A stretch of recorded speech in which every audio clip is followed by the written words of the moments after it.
ओम शांति। आज की मुरली 18/11/22 की है। आज की मुरली में बाबा ने कहा है, जीते जी बेहित के बाप की गोद लेनी है।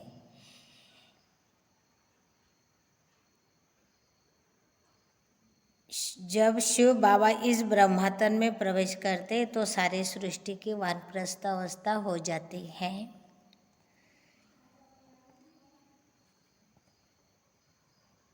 बच्चे जानते हैं भविष्य मात्र की आत्मा है, वह बाप के गले का हार जरूर बनेगी। बाप मुक्ति और जीवन मुक्ति देते हैं। जब हम बाप के गले का हार बनेंगे तब हम सदा सुखी होंगे। गरीबी जीते जी मरते हैं। तुम्हें दोनों बाप को याद करना है। हम उनकी गोद लेने से देवी देवता कुल में सुख घनेरे पाएंगे।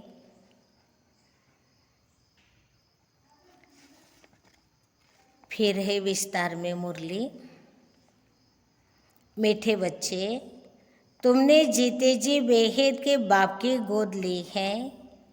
उनकी संतान बने हो तो श्रीमत पर जरूर चलना है। हर डायरेक्शन अमल में लाना है। प्रश्न है, सृष्टि की वानप्रस्थ अवस्था कब से शुरू होती है और क्यों? उत्तर, जब शिव बाबा इस ब्रह्मातन में प्रवेश करते हैं तब से सारी सृष्टि की वानप्रस्थ अवस्था शुरू होती है, क्योंकि बाप सबको वापस ले जाने के लिए आए हैं। इस समय छोटे बड़े सबकी वानप्रस्थ अवस्था है। सबको मीठे घर मुक्तिधाम वापस जाना है, फिर जीवन मुक्ति में आना है। वैसे भी बाप जब इस ब्रह्मातन में प्रवेश करते हैं तो इनकी आयु 60 वर्ष की होती है। इनकी भी वानप्रस्थ अवस्था होती है। गीत है आज का, मरना तेरी गली में, जीना तेरी गली में। ओम शांति। ये किसकी गली में आकर मरना होता है? मनुष्य चाहते हैं कि हम मुक्तिधाम में जाए, परमपिता परमात्मा शिव बाबा की विजय माला में पिरोए जाए। बच्चे जानते, जो भी मनुष्य मात्र की आत्मा है वह बाप के गले का हार जरूर है। जैसे लौकिक बाप की रचना लौकिक बाप के गले का हार है। बच्चे बाप को, बाप बच्चे को याद करते हैं। वैसे वास्तव में जो भी आत्माएं हैं वह सब याद करते हैं परमपिता परमात्मा बाप को। वह हद का बाप, यह है बेहद का बाप। हर एक मनुष्य चाहते हैं हम मुक्ति प्राप्त करें, क्योंकि निराकार के गले का हार अर्थात मुक्ति और विष्णु के गले का हार अर्थात जीवन मुक्ति, बाप मुक्ति और जीवन मुक्ति देते हैं। बेहेद के बाप के बच्चे बनेंगे तो उनके गले का हार होंगे। लौकिक माँ बाप के गले का हार है बच्चे। वह खुद माँ बाप भी किसी के बच्चे होते हैं। गाते तो माता पिता हम बालक तुम्हारे, तुम्हारी कृपा से सुख घनेरे। जब हम तुम्हारे गले का हार बनेंगे तब हम सदा सुखी होंगे। बेहेद के बाप को याद करते हैं, परंतु उनके गले का हार कैसे बनेंगे? वह आश रहती है। सो तो जब त्रिमूर्ति शिव बाबा आए, आकर तीनों को रचे, ब्रह्मा विष्णु शंकर को, तब ब्रह्मा द्वारा बेहद बाप के गले का हार बन सकेंगे। पहले लौकिक माँ बाप के गले का हार है। उनसे जीते जी मरकर पारलौकिक बाप का बने तब वर्षा मिले। जैसे कोई साहूकार गरीब के बच्चे को एडाप्ट करता है तो आकर साहूकार की गोद लेते हैं। जीते जी वह गरीबी जीते तो है ना, दोनों याद रहते हैं। माना गरीब बच्चा जब साहूकार के गोद में जाता है तो उनको साहूकार माँ बाप भी याद रहते हैं, तो गरीब माँ बाप भी याद रहते हैं। तुमको भी लौकिक और पारलौकिक दोनों संबंध याद हैं। हाँ, हम बच्चों को भी दोनों संबंध, लौकिक संबंध भी याद रखना है तो पारलौकिक संबंधों को भी याद करना है। दोनों से मिलन होता है। तुमने पारलौकिक माँ बाप की गोद ली है उनसे सुख घनेरे लेने के लिए। वह हुई हद की गोद, यह है बेहद की गोद। जीते जी गोद ली है। जानते हो इनकी गोद लेने से हम देवी देवता कुल में सुख घनेरे पाएंगे। तो जिस माता पिता की संतान बने हो उनको जरूर याद करना पड़े। श्रीमत तो गाई हुई है। अब तुम प्रैक्टिकल उनकी मत पर चल रहे हो। ऐसे भी नहीं जड़ से सब एडाप्ट हो जाते हैं, नहीं, आहिस्ते आहिस्ते बनते हैं। अब देवी देवता धर्म की स्थापना हो रही है। झाड़ धीरे धीरे वृद्धि को पाता है। क्रिएशन का भी पहले क्राइस्ट आता है, फिर 10, 20, 50 बढ़ते जाते हैं। यह झाड़ यहाँ सामने बढ़ता है। क्राइस्ट चला जाता है, फिर भी आकर अंत में शामिल होता है। यह तो बेहद का बाप है। बहुतों को शिव बाबा के गले का हार बनना पड़ेगा, तब फिर विष्णु के गले का हार बनेंगे। शिव बाबा तो है निराकार, ब्रह्मा द्वारा मुख वंशावली रचते हैं। त्रिमूर्ति शिव का भी अर्थ है, त्रिमूर्ति ब्रह्मा का अर्थ नहीं निकलता। बाबा करेक्शन भी करते रहते हैं। गोले के नीचे लिखना है स्वदर्शन चक्र, न कि चरखा। चरखा गांधी जी ने निकाला है, लेकिन उसकी यादगार सृष्टि चक्र का है।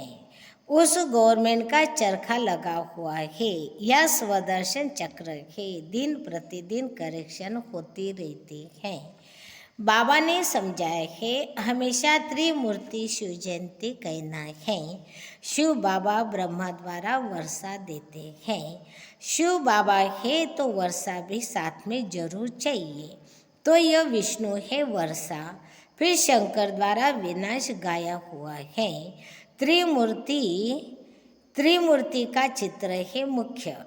त्रिमूर्ति चित्र चला आया है। वहाँ भी तुम राज्य करते हो तो तख्त के पिछाड़ी विष्णु का चित्र रहता है। यह जैसे कोट ऑफ ऑमर्स है। इसका अर्थ मनुष्य नहीं जानते। बाप ने तुम बच्चों को समझाया है। यह ज्ञान अभी तुमको मिला है। देवताओं के पास यह ज्ञान नहीं रहता। तीसरा नेत्र तुम ब्राह्मणों का खुला है। बाप कितना से समझाते हैं, मन मना भव। बाप और वर्षे को याद करो। ब्रह्मा मुख वंशावली होना, तुम ज्ञान गंगाएं भी ठहरे। तुम हो ज्ञान सागर द्वारा ब्रह्मा मुख कवल से निकली हुई मुख वंशावली। ज्ञान कुमार कुमारियाँ, तो तुम हो ज्ञान सागर के बच्चे। वास्तव में सच्चा सच्चा तीर्थ तो यह है, आत्मा और परमात्मा का यह सच्चा संगम। ज्ञान सागर और ज्ञान गंगाएं, यह बड़ी गुप्त समझने की बातें हैं। मोटी बुद्धि वाले यह नहीं समझ सकेंगे। उन्हों के लिए फिर सहज युक्ति है। शिव बाबा और वर्षे को याद करो। इन द्वारा मतलब ब्रह्मा के थ्रू हमें शिव बाबा को याद करना है। ये बुद्धि में होने से खुशी का पहरा चढ़ेगा। गॉडली स्टूडेंट लाइफ है ना। बेहद का बाप हमको पढ़ा रहे हैं। अभी तुम्हारी बुद्धि में राजयोग का ज्ञान है, जिससे तुम प्रारब्ध पाते हो। वहाँ इस नॉलेज की दरकार नहीं, दरकारी यार है। बाप कहते कल्प कल्प में आकर राजयोग सिखाता हो, रचना के आदि मध्य अंत का राज समझाता हो कि यह चक्र कैसे फिरता है। महिमा सारी संगम की है। जबकि पतित पावन बाप आकर पुरानी दुनिया से नई दुनिया में ले जाते हैं। पुरानी दुनिया के विनाश के लिए तैयारियां हो रही हैं। देखते हो आजकल दुनिया में क्या हो रहा है। आज बादशाह हैं, कल मिलिट्री बिगड़ती है तो बादशाह को भी कैद बना देते हैं, कोई को भी मार डालते हैं। ऐसे बहुत केसेस होते रहते हैं। आजकल कोई बात पर भरोसा नहीं, दुख ही दुख है। आज किसी को बच्चा हुआ खुशी होगी, कल मर गया तो दुख है। यही दुख की दुनिया। अब बाप नई सुख की दुनिया का लायक बना रहे हैं।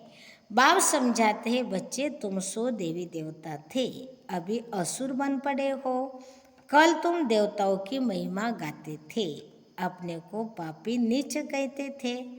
कहते हम निर्गुण हारे में कोई गुण नहीं, तो जरूर कोई पर तरस किया होगा। माना देवताओं ने भी कई भक्तों पर तरस किया होगा, इसलिए देवताओं के आगे जाकर कहते आप सर्वगुण संपन्न, 16 कला संपूर्ण, संपूर्ण निर्विकारी, मर्यादा पुरुषोत्तम, और खुद के लिए कहते हम नीच पापी हैं। इन देवताओं को किसने गुणवान बनाया, यह अभी तुम जानते हो। परमपिता परमात्मा बिगर कोई देवता बना न सके। मनुष्य बिल्कुल विकारी पतित बन पड़े हैं। बूढ़े हो जाते तो भी विकार नहीं छोड़ते। नहीं तो कायदा है 60 वर्ष के बाद वानप्रस्थ लेना चाहिए। पहले ऐसे करते थे, 60 वर्ष के अंदर अपना बोझा उतार कर बच्चों को दे देते थे। अब 60 वर्ष की आयु में भी बच्चे पैदा करते रहते हैं।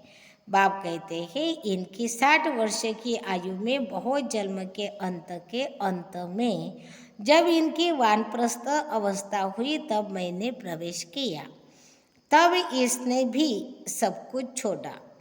बाप के आने से सारी दुनिया के लिए वानप्रस्थ अवस्था हो जाती है, क्योंकि सबको जाना है वापिस।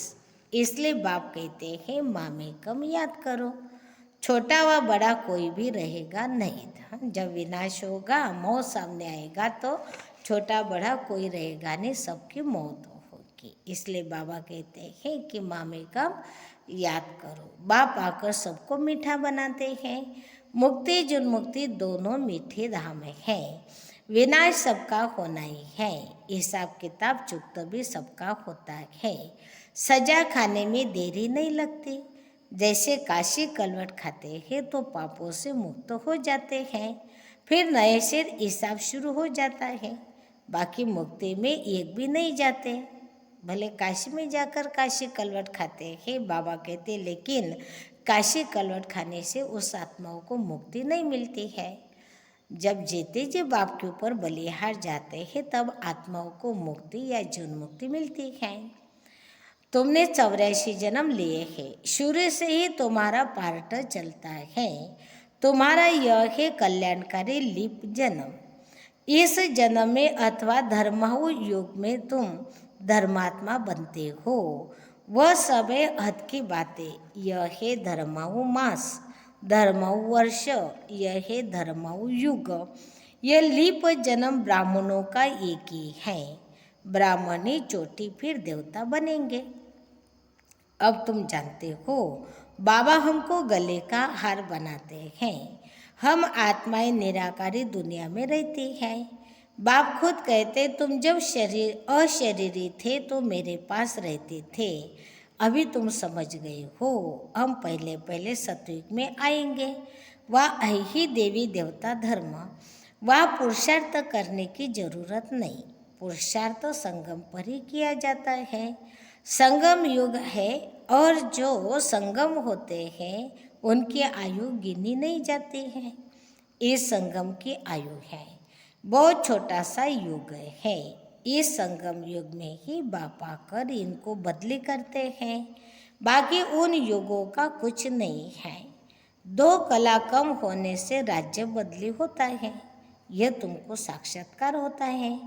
कैसे राज्य देते हैं। संगम युग में बाप आकर पतितों को पावन बनाते हैं।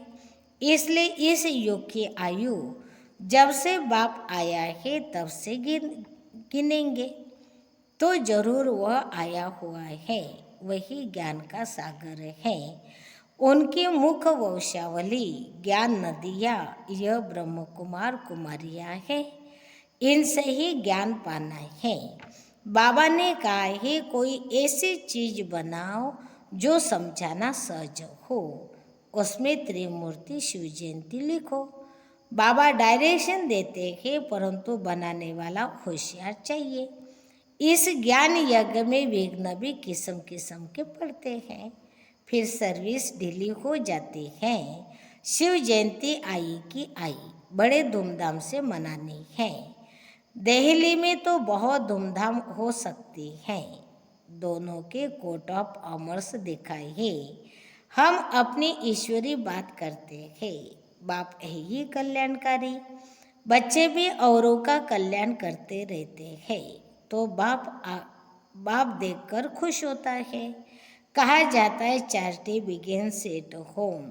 मित्र संबंधियों को भी समझाना है, खुद भी परिवर्तन होना है, घर को भी परिवर्तन करना है, साथ साथ मित्र संबंधियों को भी समझाना है, नहीं तो उलझना देंगे। पॉइंट्स बहुत अच्छी मिलती हैं, चित्र भी अच्छे हैं, माला भी कितनी अच्छी है। रुद्र माला बन फिर विष्णु की माला बनती है। तुम ब्राह्मण हो, सच्ची सच्ची गीता सुनाने वाले, सच्ची सच्ची यात्रा का राज तुम समझाते हो। या बैठे तुम याद की यात्रा में रहो तो पाप भस्म हो जाएंगे। तमो प्रधान से सतो प्रधान बनने का और कोई उपाय नहीं है। योग की बहुत महिमा है, मेहनत भी इसमें है। बहुत तूफान आते हैं, सहज भी है तो मुश्किल भी है। तुम्हारे योग तपस्या के भी चित्र है, राजे का भी चित्र है। राजयोग से तुम देवता बनते हो, तुम राज ऋषि हो, वह हठयोग ऋषि है। तुमको नेचुरल जटाएं हैं। अभी हम सब बाबा के गले का हार हैं, सब भाई भाई है। बाप से वर्षा भी मिलता होगा, प्रजापिता ब्रह्मा भी गाया हुआ है। वह निराकार पिता, यह साकार पिता शंकर के लिए दिखाते हैं। आँख खोली विनाश हुआ। शंकर को पार्वती गणेश आदि दिखलाकर गृहस्थी बना दिया है। अंधश्रद्धा बहुत है। वास्तव में शंकर की आत्मा कोई गृहस्थी नहीं है, लेकिन दिखा दिया है। बाप कहते हैं मैंने तुमको साहूकार बनाया था, तुमने मंदिर बनाकर, शास्त्र बनाकर, दान कर फालतू खर्चा करते करते दुर्गति को पा लिया है। यह भी ड्रामा में नून थी, तब तो बाप बेट समझाते हैं।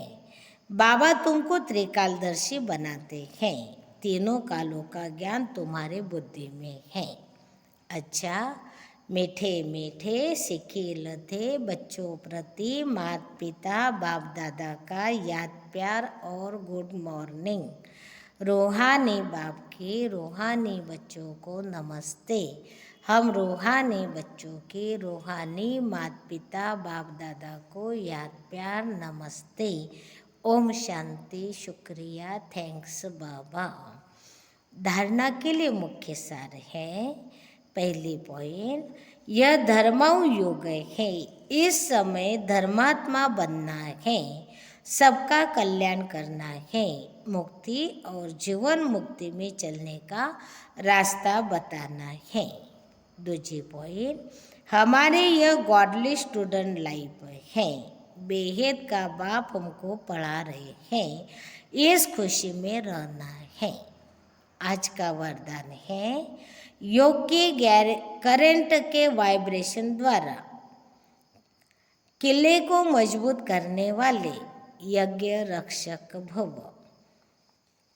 जैसे ब्राह्मण फैमिली बढ़ाने की प्लानिंग करते हो, ऐसे अब यह भी प्लान करो जो कोई भी आत्मा ब्राह्मण परिवार से किनारे नहीं हो जाए। किले को ऐसा मजबूत बनाओ जो कोई जा ही न सके। जैसे चारों ओर करंट की तारें लगा देते हैं, तो आप भी योग के वाइब्रेशन द्वारा करंट की तारें लगा दो। जब इस यज्ञ के किले को अपने योग के पावरफुल वाइब्रेशन द्वारा मजबूत बनाने का संकल्प इमर्ज हो, तब कहेंगे यज्ञ रक्षक। स्लोगन है, ज्ञानी तो आत्मा वह है जिसका कर्म साधारण होते भी स्थिति पुरुषोत्तम हो।